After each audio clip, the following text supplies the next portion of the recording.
국민의힘 얘기를 좀 해보겠습니다. 주호영 비대위 체제가 확정됐습니다. 5선의 주호영 의원이 비대위원장 맡고요. 당연직 비대위원으로는 주위원장과 함께 권성동 원내대표, 성일종 정책위 의장이 포함되는데 궁금한 게 많습니다. 뭐 여러 가지 변수들에 대한 대책도 궁금하고요. 비대위원으로 확정된 분이죠. 성일종 국민의힘 정책위 의장 지금부터 만나보겠습니다. 성일종 의장님 안녕하세요. 예, 안녕하십니까. 성일종 의원입니다. 이제 비대위가 시작이 됐고 뭐 이모저모 궁금한 게 많은데 우선 비대위원은 몇 명으로 확정이 됐습니까? 비대위원은 총 9명이고요. 9명. 지금 3명이 되어 있기 때문에 이제 나머지 6분을 그렇죠. 비대위원장님께서 빠른 시간 내에 아마 이렇게 선택을 하시게 될 겁니다. 혹시 염두에 두고 계신 분, 이미 접촉하고 있는 분이 있습니까? 어제 임명을 받으셨기 때문에 아마 비대위원장님께서 어제부터 구상하시지 않았겠나 이렇게 생각을 하고요. 저희가 이렇게 통보받거나 그런 건 아직 없습니다. 누가 적합하다고 보세요? 어떤 분이 오셔야 된다고 보세요? 아무래도 비대위원장님 성품으로 이렇게 보면 중립적인 인사하고 또 적극적으로 좀 나서서 쇄신할 수 있는 혁신과 쇄신을 할 수 있는 그러한 분들을 저는 찾을 것으로 예상을 합니다. 그럼 어떻게 외부에서 찾는 겁니까? 그거는 아마 비대위원장님 머릿속에 있을 것 같은데요. 외부에서도 찾으실 것 같고 또 내부에서도 이렇게 발탁했던 것이 과거의 관례였습니다. 그래서 내외를 막론하고 당에 도움이 되고 미래를 설계하는 도움이 되는 분이라고 하면 아마 고민하시지 않을까 생각을 합니다. 내부 외부 섞어서 6명. 어제 주호영 위원장은 지금 이 상황에 대한 책임이 있는 분은 좀 어렵지 않겠냐 이런 이야기를 하시더라고요. 이 상황에 대한 책임이 있는 분, 그러면 이른바 이제 윤핵관이라고 불리는 친윤계 의원들, 당의 주류 세력인데 이분들의 참여를 좀 배제하고 가는 게 맞지 않겠느냐 이런 생각을 하시는 걸까요? 아무래도 주호영 대표님은 굉장히 경험이 많으시고요. 또 실력과 인품을 아주 갖추셔가지고 저희 당이 어려웠을 때 21대 국회에서 저희가 참패했을 때 김종인 비대위원장님을 모셔왔고요. 그렇죠. 또 원내대표 하시면서 김종인 비대위원장님과 함께 당을 재건하고 또 정권을 가져오는데 큰 역할 하신 분이 주호영 비대위원장님이시죠. 그러다가 보니까 아마 누구보다도 더 책임감을 많이 가지고 계실 거라고 생각을 하고요. 인선에 있어서도 가능하면 중립적인 인사, 그래서 어느 쪽에도 치우치지 않는 당을 새롭게 재건하는 그런 인물을 찾으실 것으로 예상을 하기 때문에 그런 말씀하신 거 아닌가 생각을 합니다. 중립적인 인사. 그러니까 뭐 친무순계 이런 식으로 분류되지 않는 인사들 중에 가능하면 뽑는 것으로 지금 방향을 잡은 것 같네요. 예, 그래 보입니다. 예. 근데 일각에서는 권성동 원내대표도 대통령 문자 노출 사건 그걸로 사실은 책임이 있는 분 아니냐. 근데 원내대표직을 맡고 있기 때문에 당연직 비대위원이 뭐 되는 거고.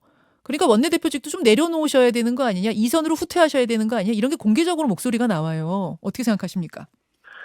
그런 비판이 있을 수 있다고 생각을 합니다. 또 그렇지만 원내대표는 임기가 이렇게 있는 의총에서 의원들에 의해서 뽑힌 거고요. 당 대표하고는 또 틀린 그런 입장에 있죠. 그래서 지금 당의 여러 가지 처한 입장이라든가 또 정기국회를 앞두고 있고 또 당과 대통령실하고 여러 가지 가교 역할 같은 여러 가지 고민을 해볼 때에 의원들께서는 그래도 권성동 원내대표에 대해서 앞으로 좀 더 일할 수 있도록 좀 더 도와야 되는 거 아니냐 이러한 중지들이 많이 모아져 있는 것도 또한 사실입니다.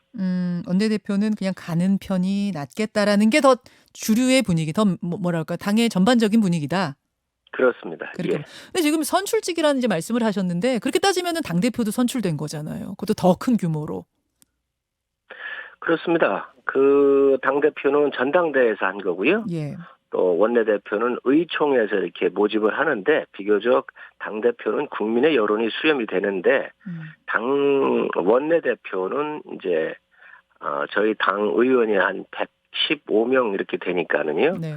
비교적 의견의 중지 모으기가 좀 다른 큰 규모보다는 좀 편리한 면이 있습니다. 그래서 비교적 의원들께서 지금 당에 처한 상황 그리고 앞으로 얼마 남지 않은 야당과의 정기국회라든가 여러 가지 바로 결산국회가 또 들어가잖아요. 그렇기 때문에 예. 이런 원내 대책에 있어서 비교적 그래도 맡길 분이 권 대표 아닌가 이렇게 의견들을 모아지는 거로 알고 있습니다. 그러면 원내대표를 선출했던 그 유권자들, 뭐 의원들이 원내대표는 그냥 가시는 게 낫겠다라고 사실상 중지를 모았다. 그러니까 선출한 그분들의 뜻을 모은 거다라고 보신단 말씀. 이렇게 해석하면 됩니까?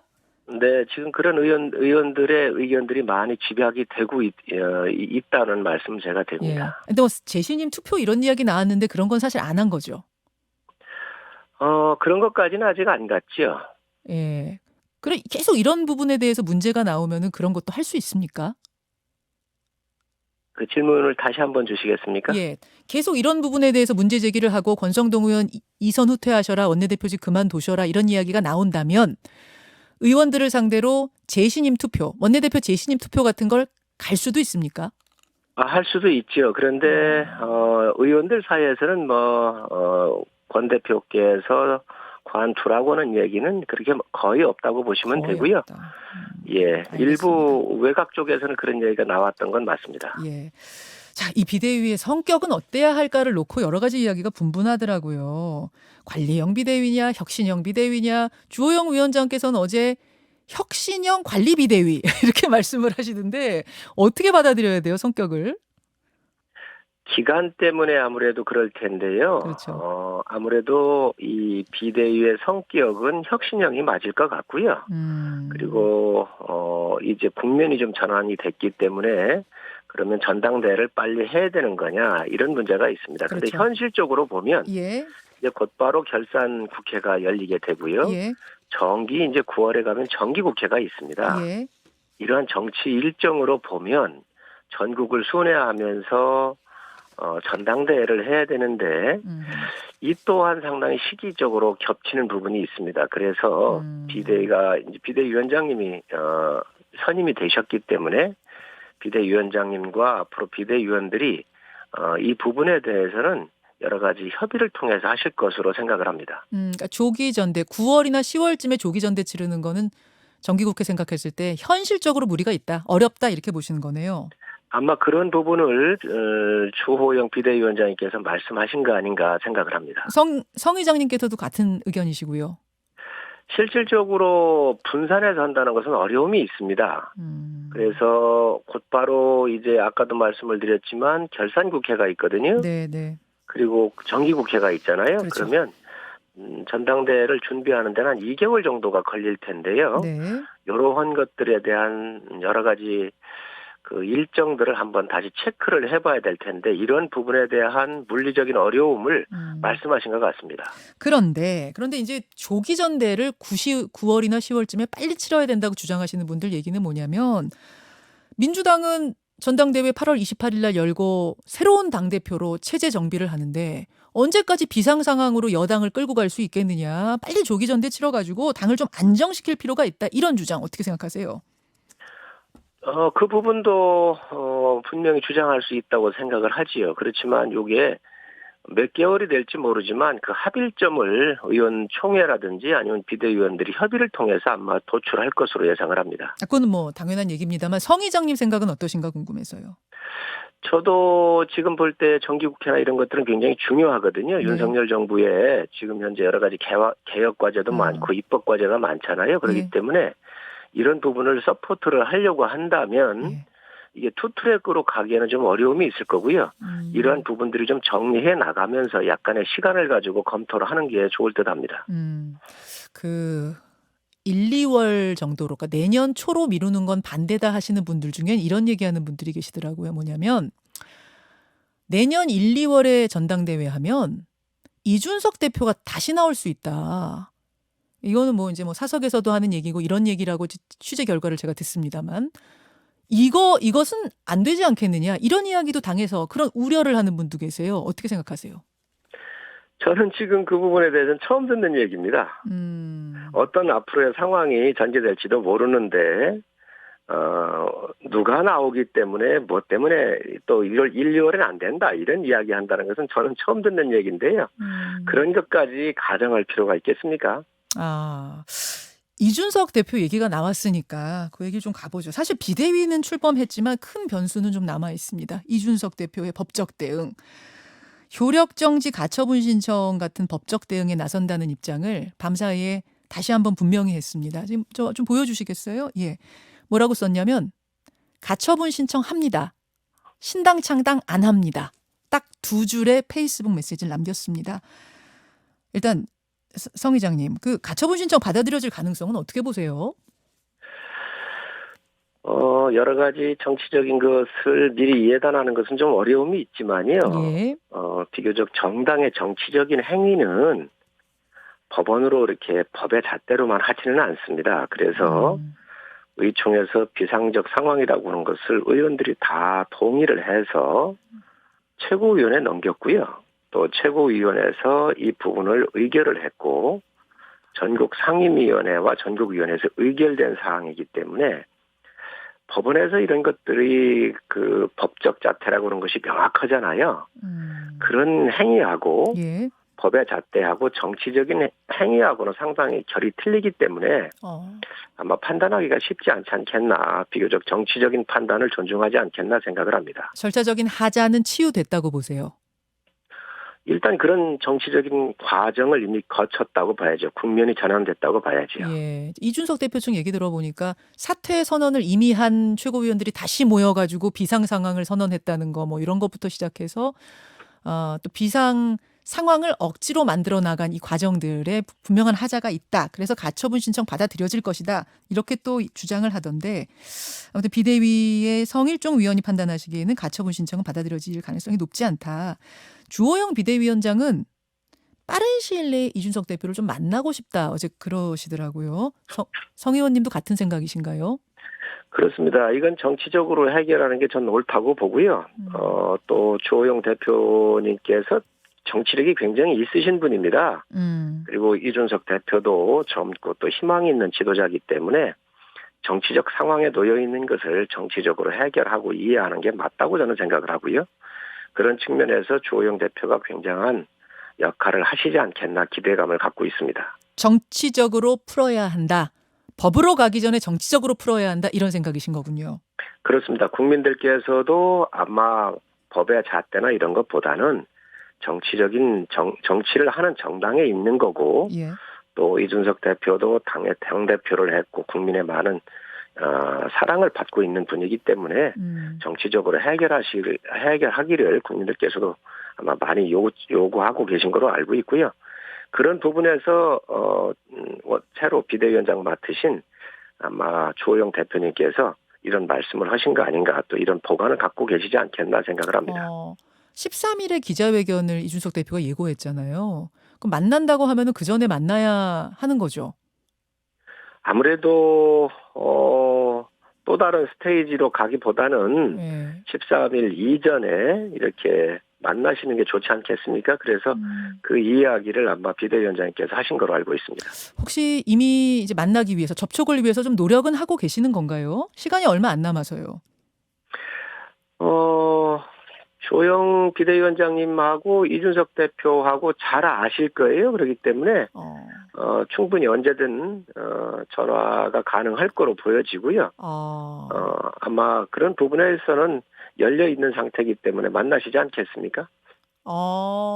만나시지 않겠습니까? 이미 접촉을 하시는군요. 아닙니다. 그것까지는 제가 확인은 못했지만 가까운 사이인 건 맞다. 전화 통화하면 언제든지 통화가 가능한 정도 수준의 그런 신뢰관계가 있는 사이예요, 두 분이. 그러면요. 조영 대표님께서 이준석 대표를 굉장히 높이 평가하시고 예. 상당히 또 이준석 대표 역할 하신 것도 다 아주 높이 평가하셨던 적이 있으시죠. 근데 말하자면 이준석 대표는 지금 벼랑 끝에 몰려가지고 법적 대응 외에는 퇴로가 없는 상황이란 말이죠. 근데 그런 상황에서 정치적인 해법, 정치적인 퇴로라는 게 뭐가 가능할까요? 그러한 부분에 대한 깊은 고민들을 주호영 대표님께서 하시지 않겠습니까? 그래서 법적으로 간다고 하는 것은 사실 극한적인 그런 상황으로 간다는 것을 의미하는데, 예. 이준석 대표께서도 정치를 여기서 끝내실 분은 아니잖아요. 앞으로 정치를 하게 될 거고, 대한민국 정치에 또 큰 역할을 맡을 텐데, 이럴 때일수록 한 발씩 좀 물러나서 대한민국이나 당을 생각하는 그런 부분들이 필요하다고 생각을 합니다. 그래서 미래에 대해서는 아마 함께 가야 된다라고 하는 부분들에 대해서 아마 일치하는 부분이 있기 때문에 정치적으로 이렇게 만나시면 어떤 해법이 있지 않을까 생각을 합니다. 아, 그렇군요. 저는 지금 막 그냥 제 머릿속으로 돌아가는 생각은 결국 이준석도 살고 비대위도 살고 당도 사는 어떤 그 지점을 찾기 위해서 주호영 위원장이 이제 백방으로 뛸 것이다. 그런 말로 들리네요. 그렇습니다. 정치적 해결이라고 하는 것은 어쨌든 어느 한쪽의 상처가 아니고 공동의 번영을 위해서 고민하는 게 정치적인 해법 아니겠습니까? 그렇죠. 그렇기 때문에 그런 부분에 대해서 아마 심도 있는 대화를 나눈다고 한다면 여러 가지 방법이 있을 겁니다. 그러면서 제 머릿속에 또 막 돌아가는 것은 전당대회 시점이라든지 뭐 이런 것들에 대한 퇴로, 요런 해법까지도 다 이제 이야기가 시작되겠구나.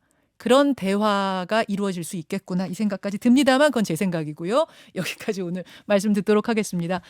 비대위원으로 이제 참여하게 되신 성일종 국민의힘 정책위 의장, 오늘 귀한 시간 고맙습니다. 네, 감사합니다. 김현정의 뉴스쇼는 시청자 여러분의 참여를 기다립니다. 구독과 좋아요, 댓글 잊지 않으셨죠? 알림 설정을 해두시면 평일 아침 7시 20분 실시간 라이브도 참여하실 수 있습니다.